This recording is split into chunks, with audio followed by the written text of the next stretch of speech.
X-Pac, 12360.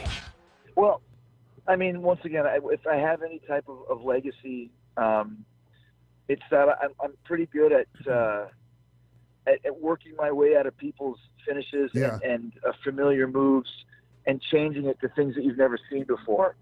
I think that's one thing I've always been really good at is how to kind of weave and bob out of people's finishes and signature moves to where you never know that it's coming. And I just wanted to do something. I remember one time I worked with Rock in 2002. I think it was the Royal Rumble. I was the champion. Yeah. And I was supposed to heel the victory. And Vince was like, well, maybe use the turnbuckle pad off or use a ball shot or put your feet on the ropes. And I was like, what if I do all three? Yeah. What if I hit his head in the post and, he comes back and I ball shot him and then roll him up and put my feet on the ropes. It's like, that's kind of what I wanted to do with Naito, but Gato said you don't have to do everything else, just that one ball shot. Because my original idea was ball shot, roll him up, old school flair. And Gato's like, no, use your code breaker. It should be something hard like that. So it really worked out cool because, once again, you don't see a lot of that in Japan.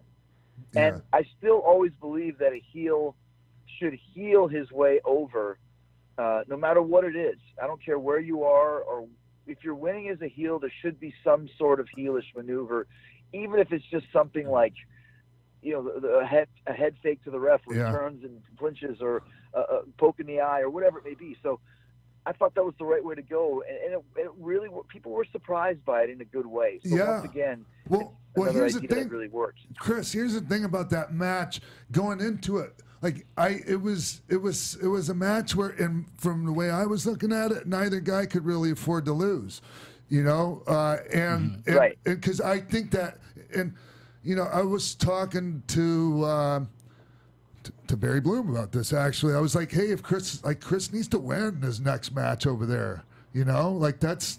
He's doing favors and putting guys over and doing great, but he needs to win that match, Yeah, well, it's one of those things. Like the first one that I did with Kenny, it was never meant to be anything more than a one-off. Right. It was just a great idea. I thought it was a very Mayweather-McGregor type of thing, a match that nobody ever thought was going to happen. It was a huge success. I mean, it made millions of dollars for New Japan as far as their subscription rates going up 30%, an extra 12,000 people in the Tokyo Dome over last year. And I realized, I'm really enjoying this. I like, it's one thing when you work for Vince. I love working for Vince, but it's Vince's company. As Pat will tell you, some days he likes chocolate, some days he likes vanilla, but it's his ice cream store. What are you going to do? That's right. So in New Japan, it's not Vince's ice cream store. It obviously there's rules that we have to follow, but it's pretty much wide open.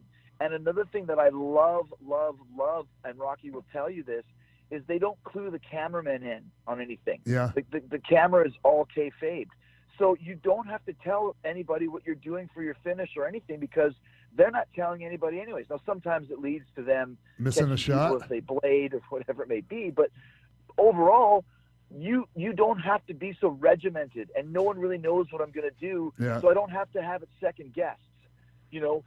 When you do a finish with Vince, you got to run it through the producers, and if there's anything that runs a red flag, they got to run it through Vince, or more likely, I got to go talk to Vince about it, and either he's going to say yes or no.